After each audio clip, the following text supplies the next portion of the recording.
Tervehdys! Tällä kertaa mulla olisi tämmönen Suomi-vinyyli-haaste kaikille suomalaisille, kotimaisille vinyylilevyistä YouTube-videoita tekeville kanaville.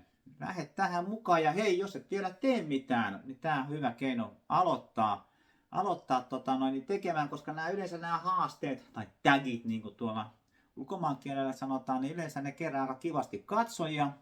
Pääsee esittelemään kokoelmaa ja mulla on tässä näin 15 enempi tai vähemmän kuratoitua kysymystä. Et ei mitään muuta kuin lähdetään suoraan liikkeelle.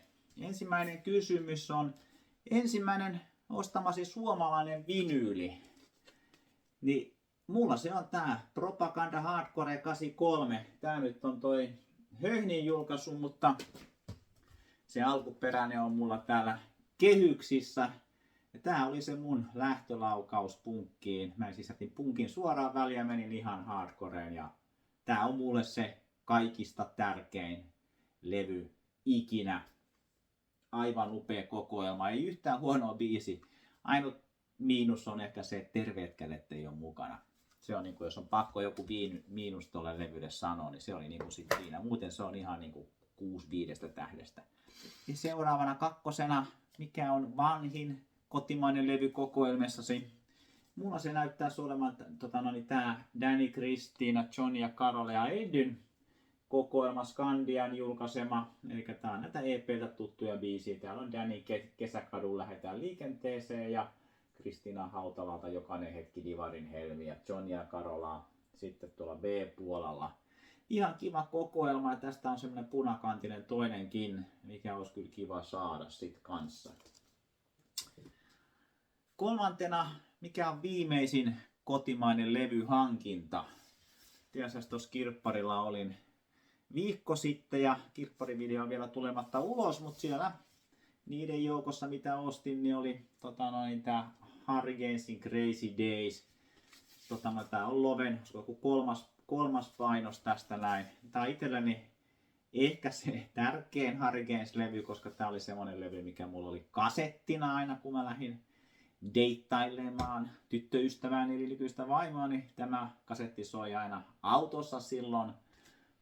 Ja jos punkin retkun musiikilla kyllä varmaan Sannaa saanut narautettua silloin. No sitten kotimainen levy vuodelta 2024, eli uunituoretta jotakin, niin mun on pakko nostaa tää näin tämän pari viikkoa sitten Malmilla livenä. Modern Megalomania, aivan superhyvä levy. Tämmöstä italo synthpoppia, synthdiskoa, mitä ikinä, vähän semmoiset dystoppiset sanat ja vähän tulee semmoinen apokalyptinen tämmönen italialaisista 80-luvun leffoista tuttua musaa siinä. Tässä on nämä suosikkibiisit on kyllä tää Kameraa ehdottomasti ja sitten Millionaire ja Self-Help, mitkä B-puolella aloittaa. Aivan superhyvä levy ja erittäin cooli bändi. Sitten seuraavana kysymyksenä se kotimainen levy, mikä kuvaa suomalaisuutta kaikista parhaiten. No mun on ihan pakko ottaa tähän tää Kari Tapio, Olen suomalainen. Tää oli mulla, Olen suomalainen biisi oli mulla kesällä voimasoitossa mun soittolistoissa ja sitten kun oli kaikenlaista epäonnea, remonttia muissa hommissa, niin kyllä ne sanat niin kuin vastasivat sitä fiilistä, mikä mulla silloin oli. Aivan superilevy tämäkin. Sitten kun ulkomaalaisten kanssa ollaan tekemisissä, niin aina me halutaan sitten vähän maisti sanoa, että mikä on se kovin kotimainen suomalainen rocklevy ulkomaalaisille. Että mä veikkaan, että aika moni sanoo, että Harry Gainesin jotakin, ja jos nyt punkit ja hauseet jätetään pois, eli Terveet kädet jätetään listalta pois, niin kovin kotimainen rocklevy on musta ehdottomasti Manan Totuus palaa, ja tässä ei niinku huonoa biisiä kerta kaikkiaan ole, ja kitaravallit on aivan mahtavat, ja tää Maria Magdalena on niinku, se on niinku ihan täyskymppibiisi. Niin kuin kyllä nämä kaikki muutkin biisit, että aivan superhyvä levy. Tämä on Kakakuudisin julkaisu, alkuperäinen julkaisu silloin aikoinaan. Sitten ettei puhuta pelkästään isoista levyistä, itse ainakin keräilen EP:tä ja muita, varsinkin on jo hardcore, kun on se tyylilaji, mistä eniten dikkaa, niin siellä sitä EP:tä on. Eli kotimaisen artistin tai bändin single tai EP-levy. No, mulla on tässä nyt molemmat. Einin ensimmäinen, Yes Sir alkaa polttaa. B-puolella kotiseutu Kalifornia. Molemmat puolet samanlaiset. Tää on mulla onnistuin saamaan ihan priimakuntoisen. Tää joku radion promolevy oli tämä näin. Aivan superhyvässä kunnossa. Ja sitten EP-nä. Niin tänä vuonna tulee EP:t hankittua vähän vähemmän, kuin kaikki bändit on kasetteja julkaissut, mutta tässä muutaman vuoden takaa Kätyrlauma, Avue Furvus, eikä turkulaista hardcorea, ja tää on mun mielestä superhyvä bändi. Aivan ehdottoman sairaan nopeeta, hyvin laulettua tai huudettua, miten se nyt halutaan sanoa. Mutta nämä sanotukset, kun nämä paneutuu Suomen historiaan, täällä on 1827, Turku palaa, Jaakko Ilkta, Kerttu Limäki, Jokihauta, Seilisaaga, Heikin poika ja Tynnyrin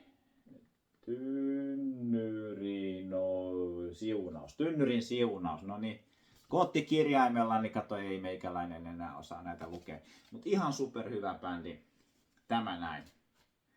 Ja seuraava kysymys on sitten kotimainen huumorilevy. Täällä meillähän löytyy kaiken maailman TV-ohjelmista tutut.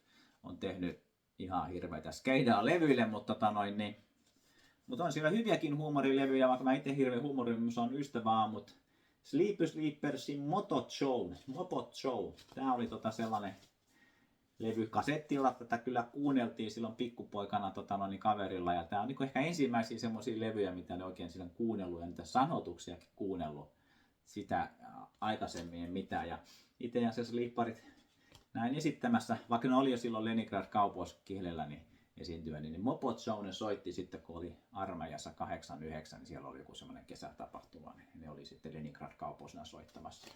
Saimme Mopot Show sinne soimaan. Sitten kun suomalaisiin sanotaan, että me ollaan tämmöinen metallimusiikin maa, niin otetaan tähän kysymyksen. Kotimainen heavy tai metallilevy. Mä en ole itse hirveä niin metallin ystävä.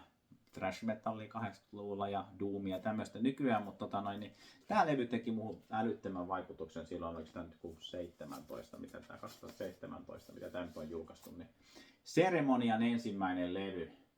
Ja varsinkin toi biisi Rock'n'Rollin maailma. Chapatti, Zeppelini, Purple, Halpaviini, miten ne sanat siinä menee, mä en muista. Mutta se teki niin älyttömän kovan vaikutuksen. Mä kuuntelin tätä ja Yes and Ancient Onesin sitä ekaa ja vähän niin mietin, että onko tämä niin tehty jotenkin huumorilla tämä tuohon niin huumorilevyn jatkoksi. Onko tämä tehty kyllä huumorilla, mutta kyllä tämä mun mielestä on niin enemmän aikaa kestänyt sitten kuitenkin kuin Yes and Ancient Ones, vaikka se on kyllä tosi taidokasta meininkiä, mutta mä oon tätä bändiä digannut kyllä ihan kaikki heidän 5 levyjä ja nähnytkin ne useamman kerran tässäkin. On ollut Golden Crashin lämpärinä On The Rocksissa, niin nämä on laittanut liparin talteen. Huippulevy, varsinkin kansi se rock'n'rollin maailman kuunnella. Nyt kun tuossa vähän live-jutustakin puhuttiin, niin otetaan seuraavaksi kysymykset. Kotimainen live-levy. Mä valitsin tähän näin Smackin Live Desire. Tää on Ranskassa High Dragon Recordsin julkaisu. Siellä on hyviä sisäkuvia. Hommasin tän sitä varten, kun tässä on toi Fade to Black Maxi tässä samassa, ja tää on itse asiassa aika huokea hinta, ne oli tuolta ulkomailta tilata sitten. Tosi kova live, ja Smack oli aivan huippubändi silloin aikoinaan, ja olisi varmaan vieläkin, jos mikäli vaan olisi olemassa. Sitten näin niin kuin 80-luvun kasvattina, niin mikä oli mainoskikkavailla vertaa levyn myynnissä, oli TV:stä tuttu. Niin se takas hyvät myynnit meidän yhtenäiskulttuurialueella, niin tässä olisi, en mä tätäkään ollut aikaisemmin huomannutkaan, kun Tuula Amberlan Lulu, niin täällä lukee tuttu televisiosta. Tästä mulla oli itse tämän koko kesän voimasoitosta Tyttö kampaa märkää tukkaa, mikä on mun mielestä tämän levyn paras biisi ja ohittaa ton Lulun kyllä ihan mennen tullet. Todella hyvä biisi, digannut sitä ihan saamaristi. Eli Tuula Amberlan ensimmäinen levy. Lulu. Sitten kotimainen kokoelmalevy. Mä itse dikkaan kokoelmia, monenlaisia biisejä ja itse keräilen kokoelmia, tosi lähinnä iskelmäkokoelmia. Hei, nyt tänä kesänä kirppislöytönä niin onnistuin löytämään mun viimeisen puuttuvan Finhitsin, Finhits 80-luku, osa 4. Tämän jälkeen nämä kuopattiinkin. Sitten tuli muutama niitä 3 kappaletta tuli silloin 90-luvulla sitten, löytyi nekin kanssa kaikki. Mutta tää on tässäkin kyllä ihan rautainen sisältö. Täällä on Monakaritan Anna Kulta Anna, Frederikin Titanic, Matti ja Teppo näitä polkuja tallaan. Sitten täällä on Markku Aron isä Sorajan Mun suothan tulla vierees sun. Paula Koivuniemen 100 kesää 1000 työtä, tosi niinku timangeja biisejä, mutta sitten vähän niinku ehkä jo aiheesta tässä vaiheessa oltiin jo pikkasen niinku ehkä pihalla siitä iskelmäkuviosta. Täällä on sitten Ilomantsia Juise Leskiseltä ja Harry Gensin Just for You. Mutta joka tapauksessa tosi hyvä. Kaikki Finhitsit löytyy nyt. Ehkä niistä pitäisi tehdä, jos yleisö vaatii jonkinlainen ranking-video, mihin pistetään järjestykseen, että mikä on paras Finhits-levy. Sitten otetaan, kun Kirppiksillä on tullut näitä videoita tehtyä, niin kirppislöytö. Kotimainen kirppislöytö. Itseensä mä en ole kyllä mitään hirveän kiinnostavia tai hirveän merkittäviä löytyjä Kirppiksiltä tehnyt, että olisi tosi halvalla joku arvokas levy. Mutta mä valitsin tähän nyt kumminkin tämän Dannin. Onkohan tämä nyt siis Dannin ihan eka levy. Tää on tämmönen koottu näistä EP:stä ja singleistä. Skandian levy. Tää oli eurolla. Löytyi Mikkelin Elävä kauppa vai mikä se on se kaupan nimi. Siellä kierrätyskeskus joka tapauksessa. Mutta tää on painajainen ehkä näistä se mun suosikki tällä levyllä. Ja paljon ihan hyviä biisejä. On tätä kyllä kuunnellut ihan hyvä levy tämä. Mutta sitten tosissaan ihmisten musiikkimakuunhan vaikuttaa se, kun oltiin nuoria, niin seuraava kysymys on, tässä voi vähän niin kuin valita, kotimainen levy vuodelta 1984 tai kun olit 15, niin mä nyt sitten otan vuodelta 1984, kun mä olin 15, niin yksi niistä parhaista levyistä ikinä, niin Kaaoksen ristiinnaulittu Kaos. Tää on kanssa niinku ihan täyttä tykitystä ja kun tämän aikoina niin hommasin sitä 3 sepän patsaan luona, missä se oli kirjakauppa, niin siinä oli semmoinen lossi, missä oli levyjä, niin tämä muistaakseni sieltä ostettu, niin, niin kyllä tässä oli niinku viikkorahat oli niinku niin timangisti täytetty ja tää on edelleen mulla niinku ahkerassa kuuntelussa aina kun HC lähtee kotona soimaan, niin kyllä mä jossakin kohtaa tästä näin sitten laitan tulemaan, odotan maailman loppuun. Nimenomaan nämä sanotukset niin vaikuttajakaan lailla. Tämähän on tämmöinen julistekansi tässä näin. Sitten otetaan vielä modernisti värivinyyli kysymys tähän loppuun viimeiseksi kysymykseksi. Eli värivinyyli Suomen väreissä, niin mä valitsin nyt tähän sitten 2 levyä. Saadaan Suomen lipun värit, sininen ja valkoinen, niin kuin Jukka Kuoppamäki laulaa, niin Lapin helvetti, terveyden käsien metallisempi inkarnaatio. Ja tää levy on sinisellä levyllä aivan kuin risti Suomen lipussa. Ja valkoiselle vinyylille ne on Fight Recordsin Kuolleet kukat, Kansanmurha julkaisu, missä nämä levytykset on 95, 96, 94, miten ne nyt olikaan. Ja sieltähän se löytyy valkoinen niin kuin Suomen lipun tausta. Kyllä. Tämä oli tosissaan nyt sitten Suomi-vinyyli levyhaaste. Mä tosissaan toivon, että hei kaikki te kotimaiset vinyylikanavien pitäjät, lähtekää mukaan. Koetaan saada tämmöistä semmoista yhteisöä aikaa. Mä itse ainakin katselen kaikkien teidän videoita ja kommentoin aina, kun on jotakin sinne kattanut. Hei, tsempataan toisiamme ja saadaan hommat skulaamaan. Ja toivon mukaan tässä näkisi jotakin ihan uusiakin kanavia, missä en ole aikaisemmin kuullutkaan. Se on moikka!